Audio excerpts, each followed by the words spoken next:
Hi,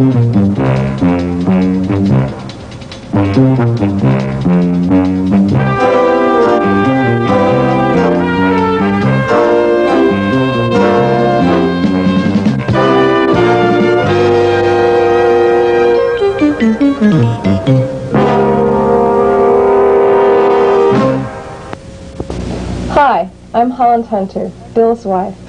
Welcome back to the Satellite City R&D building room. Most of you, we hope, have already seen our first tape, Video Tips, because while that tape dealt with the basics of hot stuff and Super T use, Video Tips 2 will deal with more advanced building techniques that will speed your building even more while strengthening and lightening your models. Before we start, though, I'd like to thank you for bearing with us through the occasional glitches of our attempts at video production. Bob and Bill aren't actors or communications technicians. They're modelers. So if the lighting or some other technical aspect of a given scene isn't perfect, this is still the best way we know to share with you some of the ways Hot Stuff, Super T, and Hot Shot have helped them in their sport and competition model building. In our last tape, we did some demonstrations, as Holland mentioned in the introduction, and we're going to repeat those demonstrations real quickly here. With we've got some maple motor mount stock and some 5-ply quarter-inch plywood. We're going to take that burr off. These pieces have been cut with a bandsaw, and of course you get a burr on the bottom side, and we want a nice smooth surface to bond to. We're going to use a little hot shot here to prime 2 of the parts, and they're good for about 5 minutes, 5-7 minutes or so. Yeah, the hot shot doesn't need to be wet or anything. You can do it 5 minutes ahead of time, no sweat. A little bit of Super T on there, press it together lightly, set it aside. Now we're going to go over to the vise much quicker than we did in the last tape because we've used hot shot. I think you'll be pleasantly surprised to see that the bond strength is dramatically increased. Even greater than before, which was terrific. This is a maple motor mount stock, and it, of course, gave way. Split the maple motor mount stock end to end, of course. This one was a real surprise. You mean you're going to hit your knee this time? No, I'm gonna hit the wood. I'm gonna hit it twice without a miss. And there's the surprise. I expected the maple motor mount to shear, or the stock to shear, but instead it broke at top and bottom. This gives a pretty good indication of the strength, of the shear strength of the material of the bond. Yeah. As in a glider wing or a firewall, for instance. Maple motor mount stock. There's no bond going to let go with Hot Stuff and Super T. Not when they're hot shotted. Now we got the SIG 5-ply in there again. We're just going to whack it off, and of course the plywood gives way. It looks like this piece couldn't decide which layer it was going to let go first, so they all took turns. This one's my favorite. Same type of bond, same size pieces of 5-ply plywood. Cinch it down good.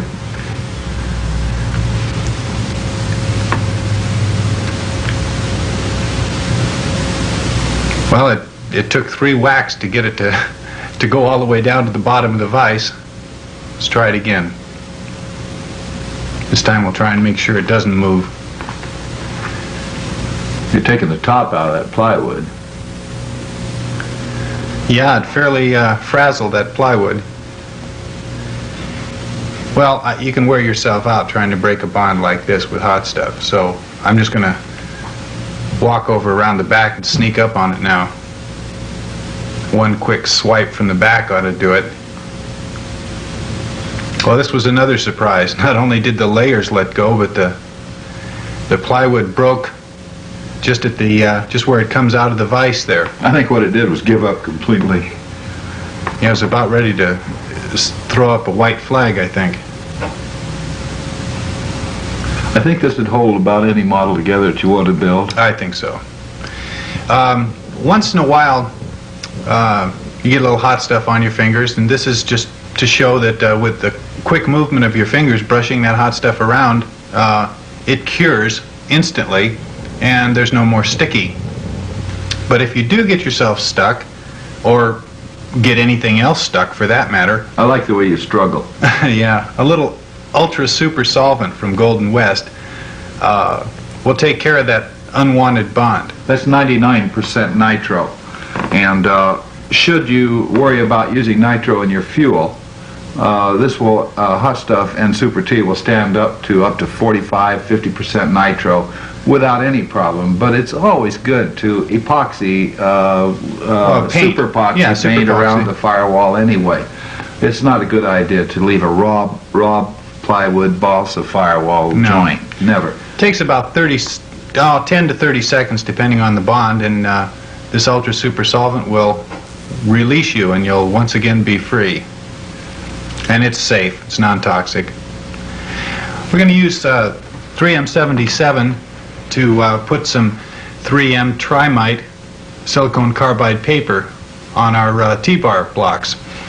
This is a typical way we make up our sanding blocks. We use the ADC block, or T-bar rather, and here we've got a 24-inch one, which we use quite often because it spans over many ribs when we're sanding a wing, for instance, and you get a much more even job. Little 3M77 on both surfaces and let them set for a moment. You don't have to really soak it or anything. It's just sprayed lightly. A little heavier than you'd spray plans, for instance, that you were going to build over, but not big puddles. I'm lining it up with the edge there, so it's just one less cut that I have to make. That's a 20-ounce can of 3M77, and does that ever go a long way? I think it's 23. 23? Yeah. Goes a long way. Boy, that stuff lasts a long time. Now with a long block like this, you have to line up your seam carefully so that you don't have any overlap, for instance, anything that'll catch on your work. So in a couple of tries here I'll get it and we'll get this smoothed down. This is the quickest way to make a block. Yeah, it sure is. If you want to remove it, I guess you're going to show them how to do that too, aren't you? Sure. There it is, ready to go. That's 80 grit paper. We use 120, 80, and 220. When your sandpaper gets old, now this stuff is good, but it does wear out. And when it gets old, this is the way to take it off. You use your monocoat heat gun. That's a top-flight monocoat gun, right? Right. You heat the sandpaper up, as you can see I'm very close to it, until it turns black. This happens very quickly, within a few seconds, and it isn't burning or anything. It just is one of those things the sandpaper does with heat, and you can peel it right up. It's nice and clean. In about 30 seconds to a minute, you can finish cleaning off a whole block like this. Don't try to take that paper off without the heat, though. Otherwise, there'll be shredded paper all over it. You're going to spray that 50-inch ruler or 5-foot ruler with 3M? Yeah, just real lightly, because I'm going to cut a strip here off of the sheet of balsa, and I don't have 5 hands to hold that ruler all the way along. So now the ruler's attached to the wood. It's not stuck real well, but it's stuck fine enough to work with. I don't even have to really move my hand to brace it. The fiberglass is down over cut-right wax paper. That's 3M77 to the bench, and this is a nice way to cut strips without any frays for a dihedral joint, for instance. That's 2-ounce fiberglass cloth, I think he's going to apply. K&B 2-ounce cloth, and a little 3M on the cloth side now. The cut-right wax paper is still in place, and the 3M holds it real nice to the work. You can form it before you ever apply adhesive. Makes a nice clean dihedral break, doesn't it? Oh yeah. Now we're using also center sections, etc. We're using a covered wing here just so that it will show up well. Look at how clean that is, no frays or anything. And the hot stuff goes on, and in a few minutes or in a few seconds it's done. And the hot stuff penetrates around every fiber of that glass. That's why it becomes so transparent. Yeah, you can see it going on, so it's quick. Now, for a glider wing, this next demonstration would be perfect, or any kind of a foam wing, for instance. This is Coverite's mica film that this wing is covered with, and it's already shrunk. The wing is essentially finished, but we want to make it stronger. So we've got the K&B 2-ounce cloth that we've laid over. Again, we've put the 3M77 on the cloth side, and it's down against the mica film. And we'll peel off the wax paper now. This is perfect for doing both the top and the bottom this way, in this method, because then you'd have a wing that just literally couldn't flutter. No, it's going to be a glass wing when you're through with it here in a moment. And one beautiful thing about this method is that with the 3M on there, the fiberglass conforms around that compound curve. It could be a cowl, or it could be a boat hull, or anything. Yeah, it's a double compound curve, and it just goes down there just like it was made for it.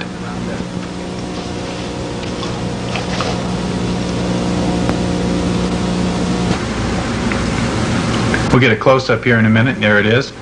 And you can see how nicely that went down. And the hot stuff just penetrates right through every fiber of that glass, right around every fiber. Yeah, not only does the hot stuff work very well with a 3M, but one nice thing is that it doesn't make the 3M let go or anything. It all stays in place while the hot stuff is being applied. So you don't, as opposed to polyester resin, where you try and put cloth down on something and then you come back to find it's dried in some other position with big bubbles, for instance. Little hot shot now. Yeah, the hot shot takes away all of the fumes that you get from the hot stuff, that large area of curing hot stuff. It's good to keep a window open when you're doing this. You don't need the fumes. We're using sandpaper to cut the fiberglass off as opposed to a razor blade, because we've only hot stuffed where the wing is, and it didn't go any further than that. A razor blade tends to fray the fiberglass if there's no hot stuff in it. If there is hot stuff, of course, it cuts cleanly.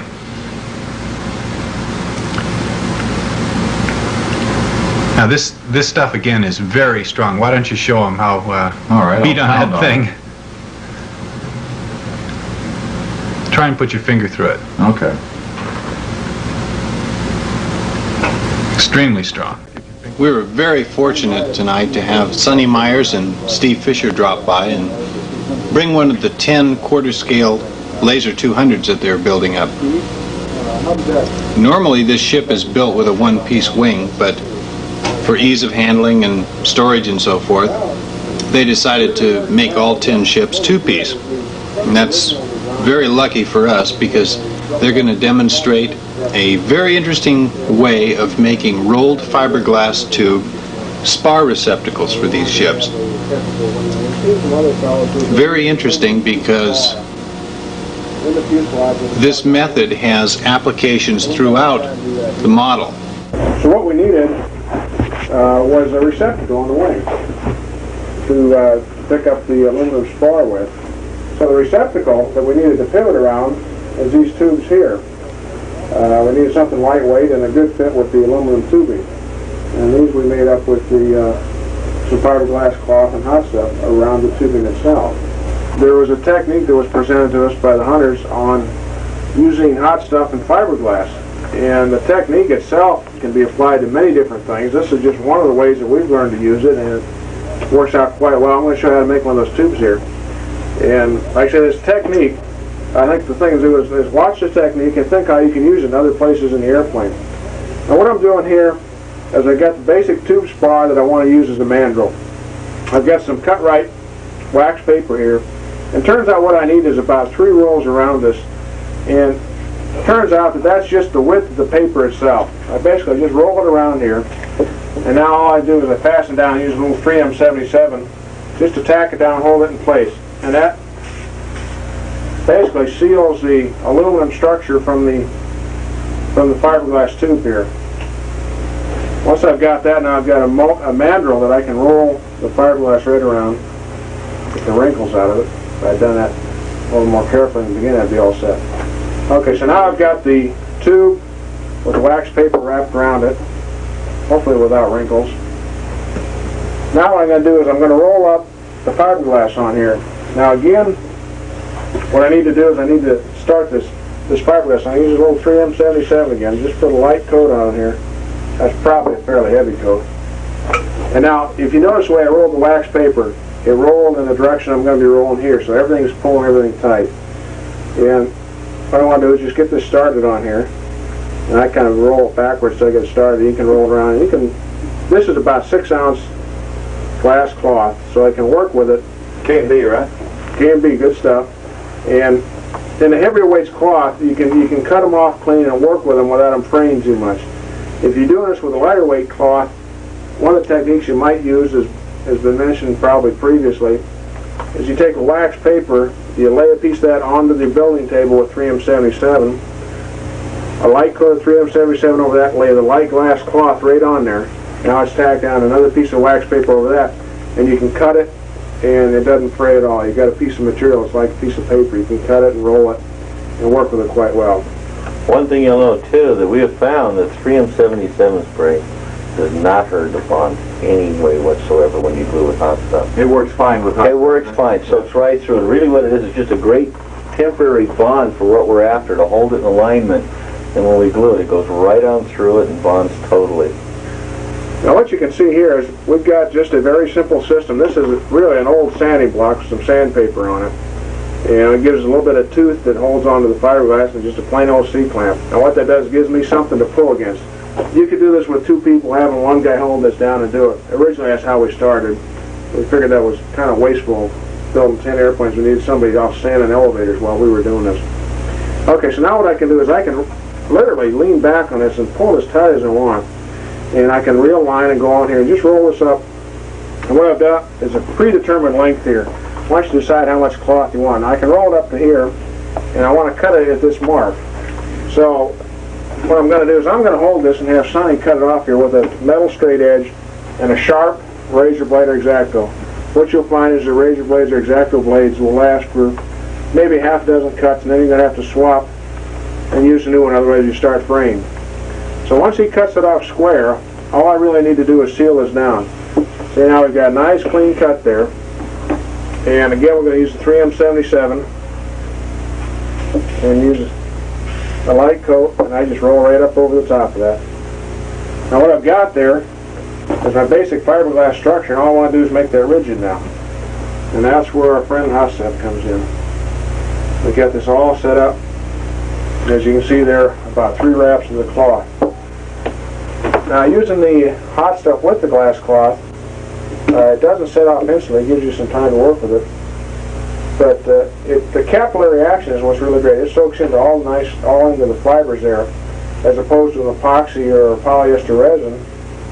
And when you do that, you end up with the thing is completely saturated with the hot stuff. Now, yes, you might notice is what I'm doing here.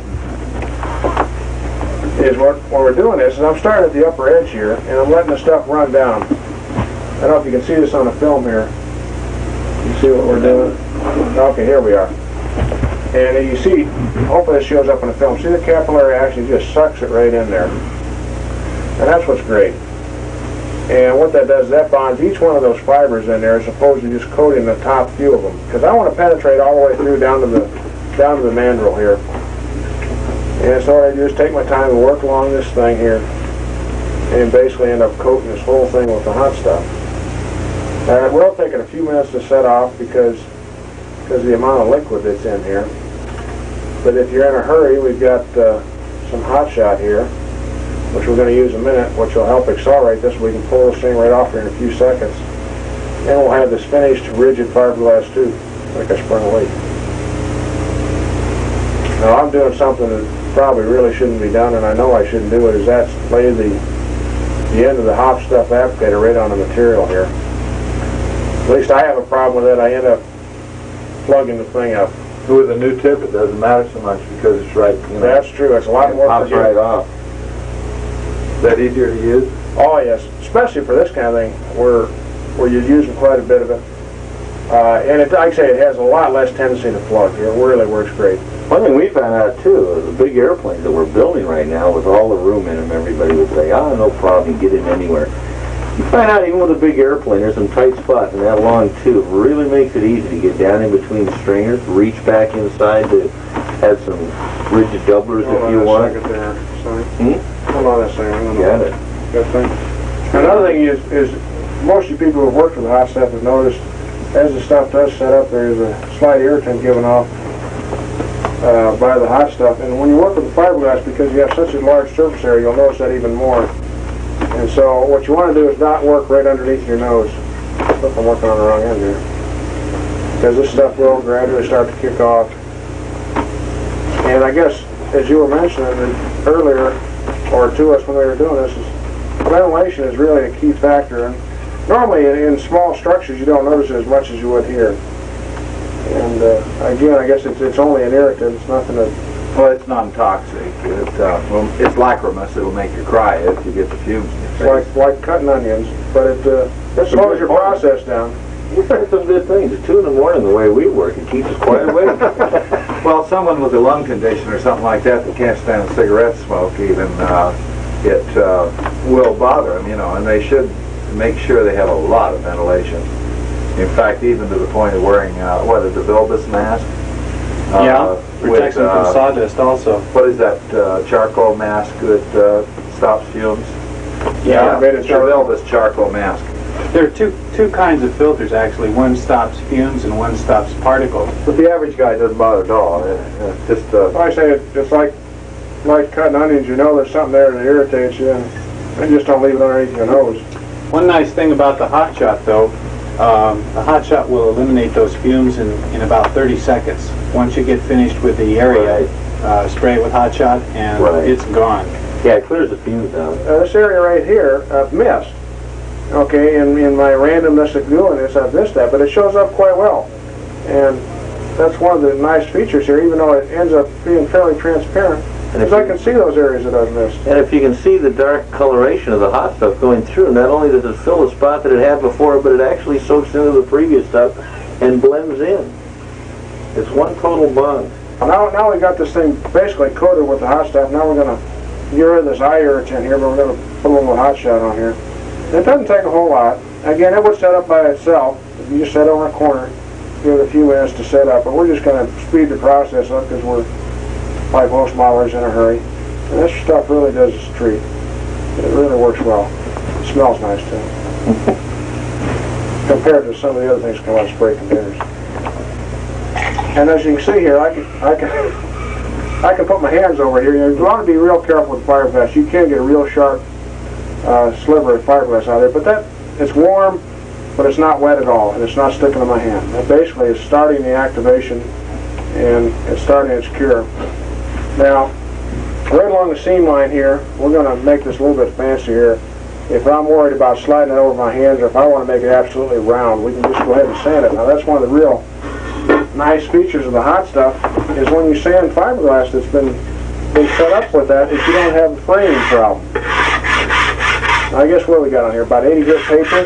Yeah. Now, if you tried that with some polyester resin and fiberglass, you can imagine what kind of mess you'd have here. Actually, I can run my hand right over And that would be 4 hours later. Yeah, 4 hours later. Okay, now we got a basic structure done there, and it's not totally cured, but it's enough to where it's rigid. I can take this off here, and we've got a tube. Hold it right down here. Okay, now I've taken out, there's the mandrel. That came off slicker and whatever. Yeah, we've tried some other ones that didn't come off quite so slick, but once we got the technique with the hot stuff here, even the wax paper comes out. Have you noticed also, Steve, that you don't itch when you sand the That's, like I say, without the fuzzing, you don't have the itching also. Now, how does that fit that tube? Hopefully it'll go in here.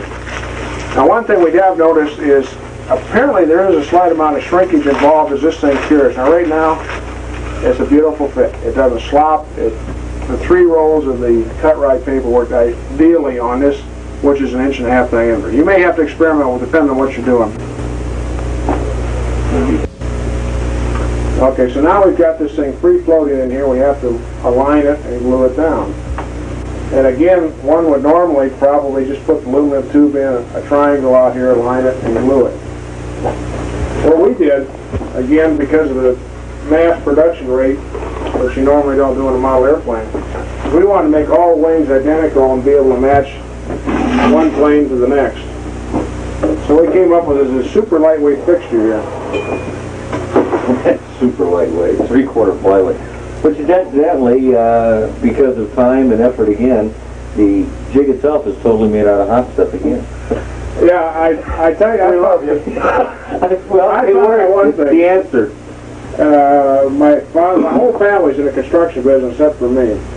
And so I've been around a lot of cabinet making and a lot of remodeling stuff like that. And normally, you know, you glue this thing with white glue or Elmer's glue and a few tack nails here and there. And I've never built a large wood structure using hot stuff.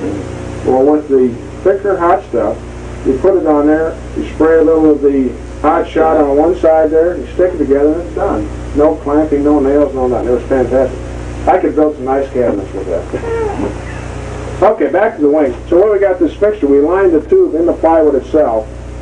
And the reason there's 2 pieces here is we have a left and a right wing panel. Normally we would slip the fiberglass tube over this here, which aligns it. As we were talking about, we want to glue the tubing in here. Now if we stick the tubing in like we were talking about, normally this would be on the fixture before we slide the foam on. It's a nice clean snug fit, so we have no place. When we get done, it's just totally snug is the word. There's no accurate alignment.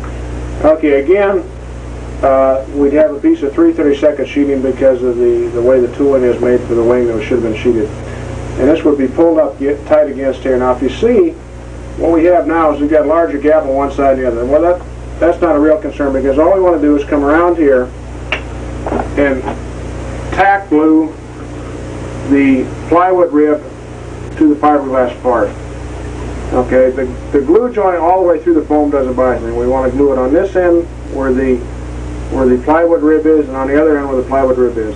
Now the way we've done this is because we don't want to run glue down, have whatever run down onto the tooling here. We glue the one end first. We glue the top end like this. We can then trim the spar back slightly. We pull the unit out. We run a bead of glue around the other side, shove it in here with the fixture upside down so that it doesn't run off. And because we don't have access to this right now, what we've been doing is on the other side we use 5-minute epoxy. So we flip it upside down, it only sits there for 5 minutes, we can pull it out. And when we pull it out, Hard part is we're not used to waiting that long. yeah, we're used to doing everything immediately, and we've been crushed by slowing down 5 minutes to wait for the glue to set up. So what you end up with now is the center part of the wing with a little bead around here and a little bead around here, and then we can sand these down flush. And that basically is the whole structure that holds the wing to the fuselage right there. And I would highly recommend it for anybody to go to it. The lightweight and strength is unbelievable. If we had a long enough piece of cloth, we would have made aluminum rod out of glass as well. That's 2 ounces, right? Yeah. 2 ounces, Right around 2 grams. ounces. Yeah. 2 ounces and 2 grams, and it's 12 inches? This is That's a 12-inch piece. right, Yeah. which should be cut down to something. Okay, this tube is 26 inches, and if you actually made it double, a little more than double, it'd be about 4.5, 5 ounces for a tube this size out of hot stuff and cloth, where this tube weighs 9 ounces. And I guarantee you, this tube with the hot stuff and cloth compared to the aluminum, no comparison. I'll go with the glass and hot stuff any day of the week. You can see. So you could use glass and hot stuff for the center tube. Definitely, all the way through. Yeah. Use this for a mandrel. And if you break it down per inch, it's cheaper this way. Even then, when you figure out cloth and hot stuff, it's cheaper than paying for premium aluminum tubing. And why carry the weight when you're flying? That's right. Yeah, by And the here way- again, we're very weight conscious in a plane this size if you want the vertical capabilities that we're after. You're talking about the cost. This actually did not come out of a vacuum cleaner.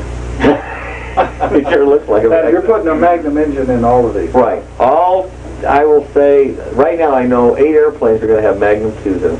2 cubic inches. Yeah, 2.5 cubic inch Magnum. This seems to be an ideal engine for this type of airplane at 1,215 square inches.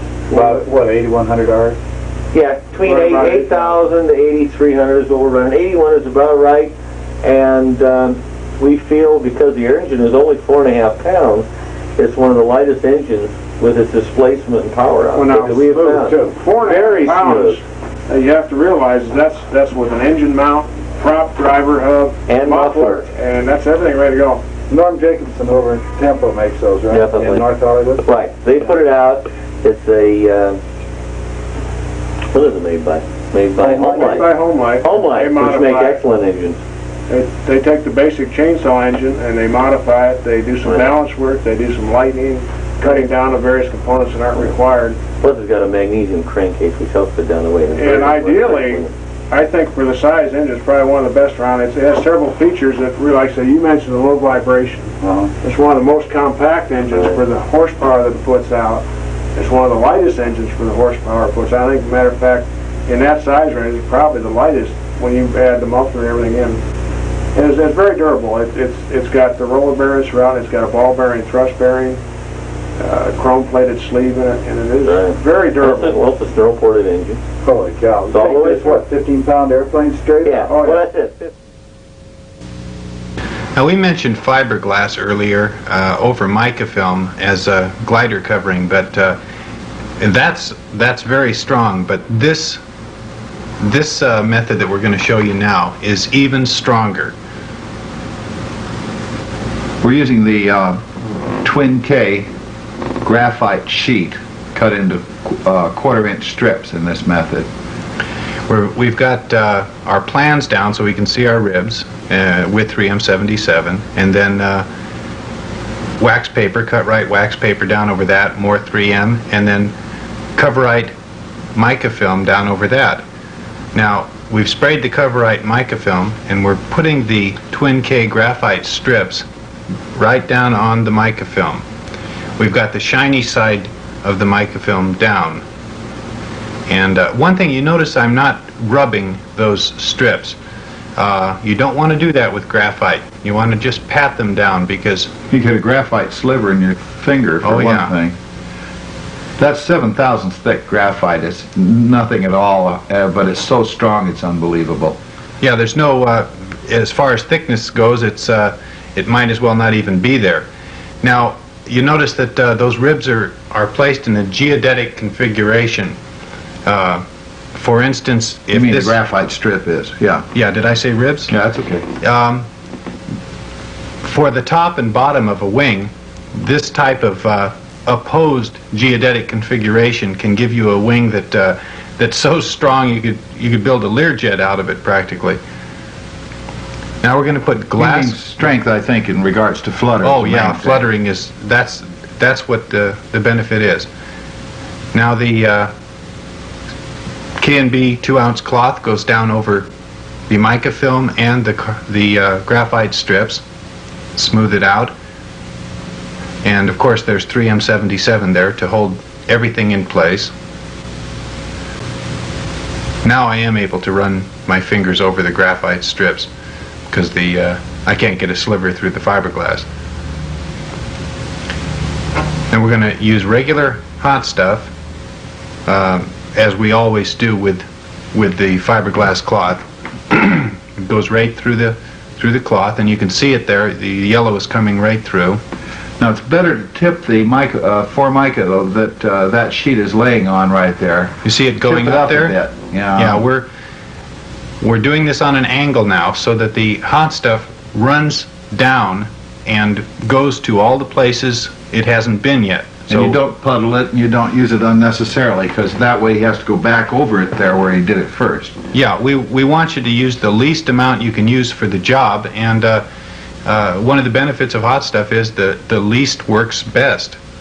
So you tip that formica at an angle of 10, 15, 20 degrees, so it just runs all along there.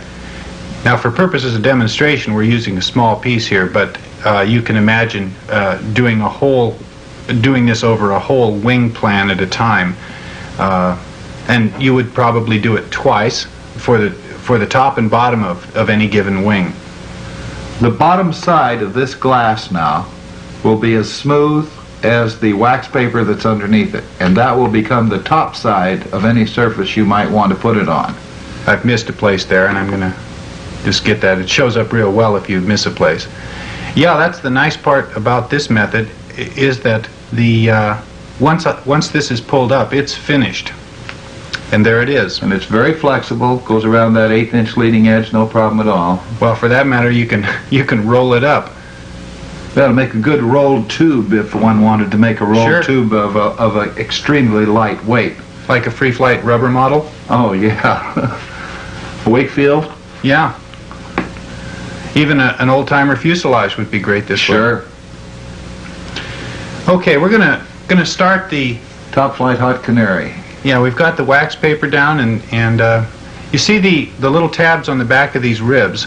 Those tabs are very important for using the method we're going to show here to build with no pins. We've got the plans down with 3M77 and wax paper down with 3M77, and now we're going to spray the wax paper with the 3M77 on the top, and that's going to hold all the structure in place. Those little tabs will keep the ribs at a 0-0 configuration, so I'm putting the tip blocks on now. And that will essentially, by the when I've got my ribs in place and they're all setting, I can put the spars down. The wing will be at a 0-0 configuration and be all finished by the time I get through with it. Not only that, it'll be perfectly flat and warp-free. Now we build over perfect planks.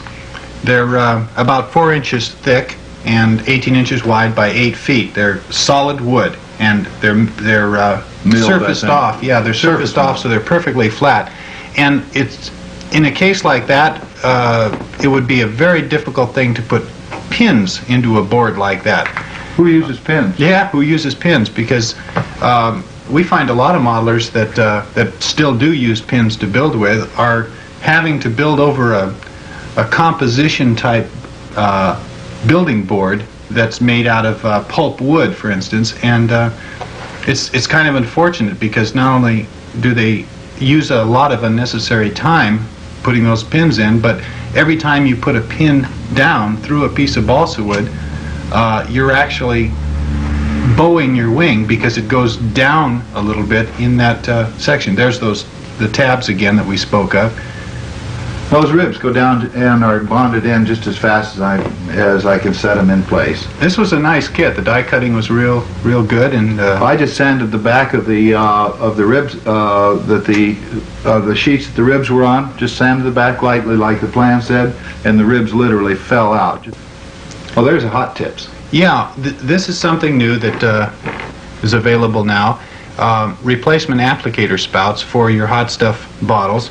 And Super T too. We all modelers, in the middle of the night, sometime after building several hours, you get a lot of buildup around your spout, and if you want a nice clean spout, it's available now. It's just a matter of unscrewing the one and putting on a new one, and you're ready to go, just like it was a new bottle. You want to tighten it up firmly so that it's secure. Yeah. And there it is, ready to go.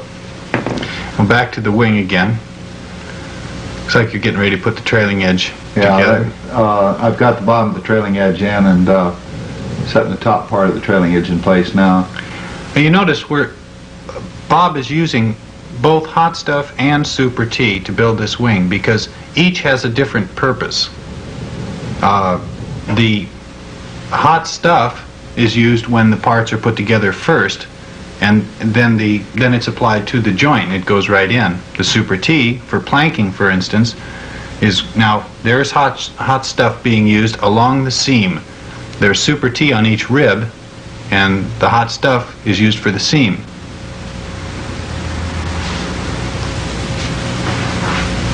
I sprayed a little hot shot on the bottom of that planking first. And a little Super T on every rib. With the use of the hot shot and Super T and hot stuff, It gives you a lot of latitude because you know exactly what to expect every time from whichever adhesive you used, hot stuff or Super T. Without the hot shot, you've got several seconds to play with that planking if you needed to, if it were something that you needed to align. There's hot stuff on the edge line. I'll hit that with a little hot shot and watch the cure. You can see the cure happen. Yeah, I believe you'll even see a little smoke there. There you go. And that's it. And the fumes are all gone that fast.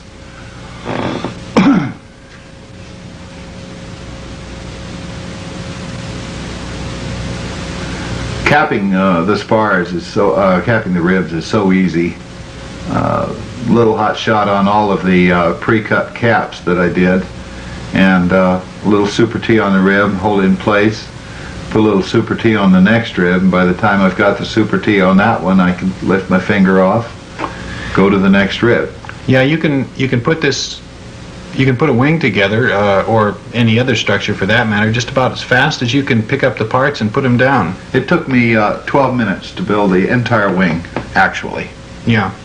We didn't show the entire wing because construction because we showed that on the last tape, and we're not really concerned with showing how fast you can build in this tape. That's a given. We know it's consider. Fast, and you know it's fast.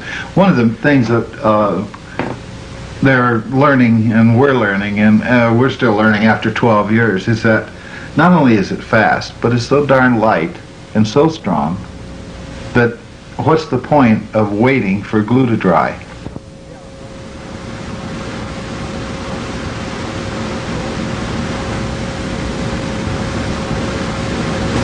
While Bob is putting the Super T on the front of the wing, getting ready for the planking, we're going to show you a method we use and a lot of modelers use to seal hardwood threaded blocks, wing hold down blocks.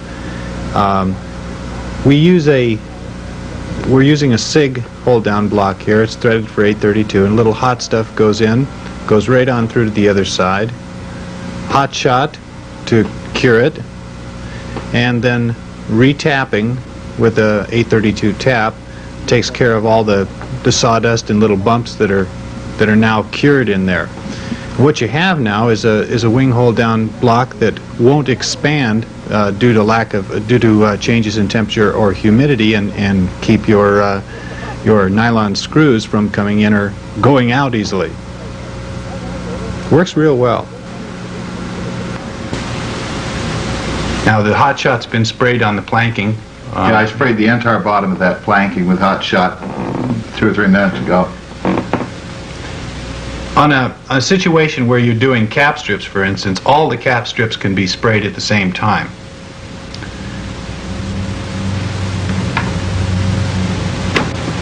Now the planking is just rolled down right into place, and the Super T on the ribs and the leading edge grabbed it, and that's it. Right now. Now the solid trailing edge is being moved into place. It's between those blocks. That's why it's standing up by itself. It's everything is tightly fitted. Right. You're going to spot hot stuff that in place in the center there, just in case there's any tendency for it to move. Right, because it's being held each end by the block. Little hot shot. Now just hold it firmly in place and go along the line with hot stuff. Now you notice when he uses the hot stuff, he uses it first and then the hot shot, because the purpose of the hot stuff is to penetrate the bond line. I'm going to take the wing off the board now. Just slide a thin steel rule underneath the wax paper and go right down the line. This is so much faster than spending an hour pulling pins out. That's between the wax paper and the plans. So that provides a nice barrier between your work and the bench, or your work and the ruler rather. Now it's only held on the spar and the trailing edge of those ribs, so no problem. Just peel it right off. Wouldn't matter if it was a flat bottom wing or not. It comes right off just beautifully. And that's it. Aligning or sanding fuselage sides to exactly the same shape is another one of those difficult tasks that can be remedied with 3M77. It's sort of like cutting those strips we talked about earlier. You can use a whole box of pins trying to hold these two fuselage sides together when you sand them, and there's just no way you're going to keep them from moving. But a light spray of 77 holds them so nicely. You line them up, press them together, and they're just not going to move. You can sand them to perfection till they're exactly the same. It's done in a matter of moments. And again, you don't need 5 hands to hold it. Hit it with a T-bar and the 80 grit, and there you are.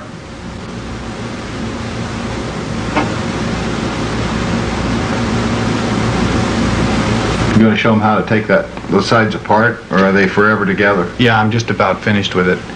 No, they come apart easily. Now, of course, you want to. The key word is lightly. You don't want to spray a lot. This is just like putting your plans down. You spray the 3M77 lightly.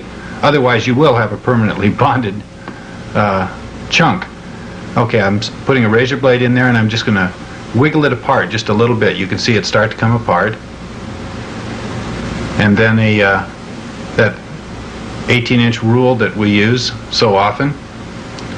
A plastic ruler or a thin steel rule like this is just fine. Yeah, it should be thin though. You don't want to force a great big chunk in there. And you notice the twisting motion as I go. It just pops it apart very easily.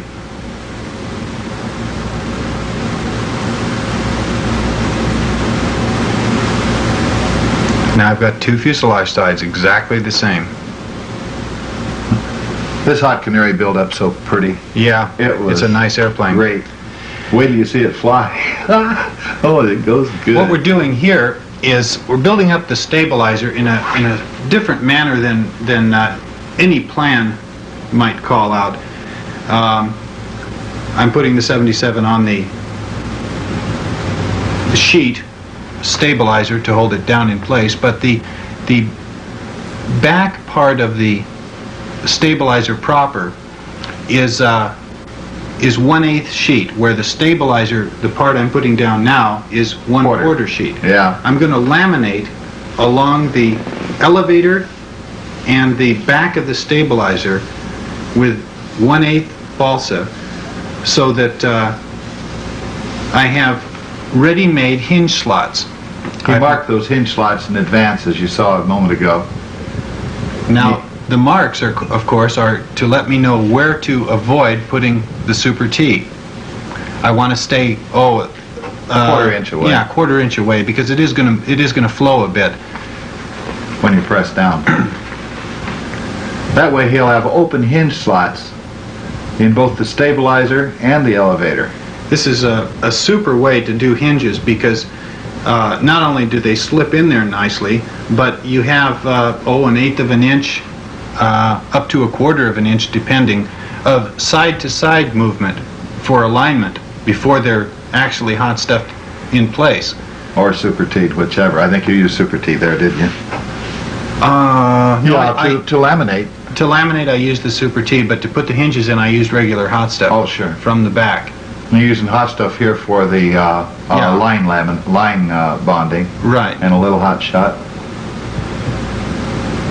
Now I'm going to do the elevators. And the elevators are 2 pieces of 1/8, right? They're 2 pieces of 1/8 laminated on each side, so that it builds up to 1/4. Right. And you've got your, you went around the lines you drew for the hinges. Right. I avoided the places where the hinges are going to go. And of course the plans tell me where the hinges are going to go, so that's easy. Yeah. Now you can see the hinge just slips right in very easily. There's no gouging or cutting wood out or anything. And they can be hot stuffed in place, and they're done. And just of course you'd works want to round the trailing edge first, the edges first, before you ever put those hinges in. Now we're going to put the two elevator halves together with the dowel. That's 1/4 inch dowel, right? Yeah. Yeah. Using Super T to put the dowel in initially. And you notice no hot shot has been used yet, and he had plenty of time to work with it. That's the nice part of the hot shot, nice part about it, because it gives you plenty of latitude. Now the gap is filled up with the Super T, and a little hot shot is used. And you can go right to sanding. You can see it cured. Yeah, it's cured now. The balsa dust there is going to fill up the gap in between the dowel and the elevator, so it looks like it's cut perfectly. Now this is regular hot stuff going on over the balsa dust. Now watch closely as the hot shot is applied. There's the cure. Bang. And you're ready to sand. It's ready to come off the board. We've gotten a lot of questions on canopies and windshields fogging when they're bonded on an airplane or a boat with hot stuff or Super T. Quite often you experience a little bit of fogging right near the bond line. Well, we're going to really fog this canopy. We used cotton inside and put hot stuff on it and put the canopy down over so you can see it fogged there. Fogged quite nicely. I don't think you'd want that on your model. No, this is as a matter of fact, it fogged. It just about etched into this because we really did a job. Now you That's can lemon pledge. Right? Yeah, lemon pledge, a regular household furniture polish or any light oil, actually, probably. 3-in-1, Yeah. gun oil. And then, but if you did a canopy beforehand on the inside, before you ever put it down, with 3-in-1 pledge or gun oil and wiped it off, Sure. and then use a little Alcohol. around where you're going to put the bond line, it will never fog on the inside. I've got a nice clean canopy again. Yeah, and that took it right off. Decals are Mylar decals.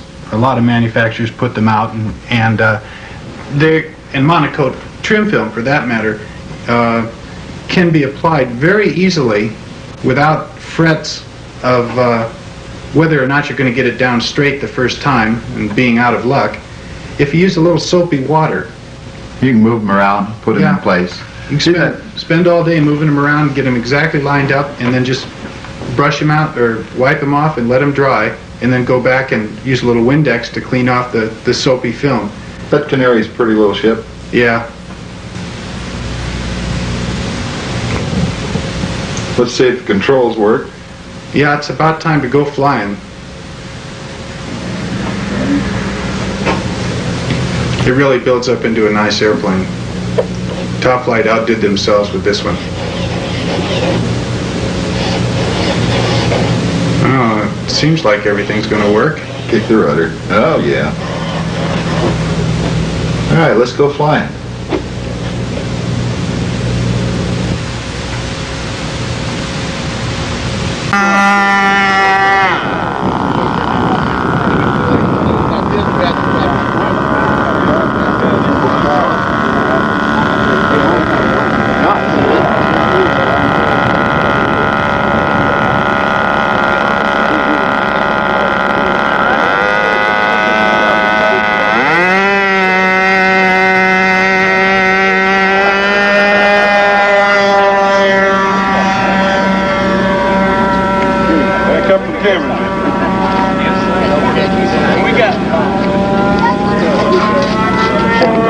I'm trying to hit it. Oh, I see. She's just got the one camera. Yeah.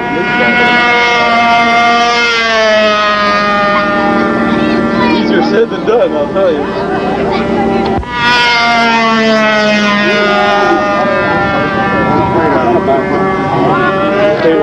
He's having trouble getting to that target. Somebody else doing it for a change. Yeah. Want to try, Steve? Sounds simple enough.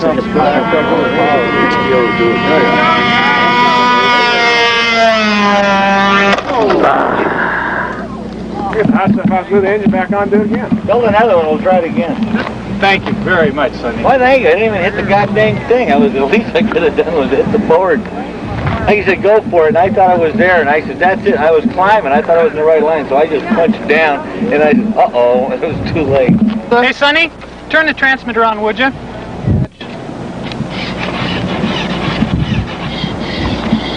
All systems still working? Yeah. The craft system's still working. How's that grab you? I didn't crash it hard.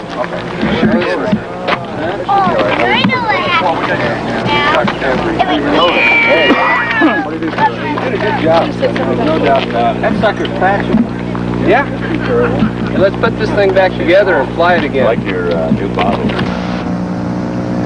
Back inside now for a close look at the Hot Canary. We've got broken balsa everywhere, but let's look at the important parts here. Firewall has broken balsa all the way around it. Not a single broken glue joint. Front servo rail pulled out and was outside the ship, but as you can see, balsa was torn away on each side. This is the front nose block. 3/4 inch balsa. Not a broken glue joint. The ship stood up remarkably well, though, for a 100-mile-an-hour mid-air collision with the Earth. Well, there you have it. Bob and I hope you've enjoyed the demonstrations and video tips too, as well as the rather unorthodox strength demonstration with our Hot Canary. We also hope that we've been able to show some methods and techniques that you may find interesting and be able to put to use in your own building room.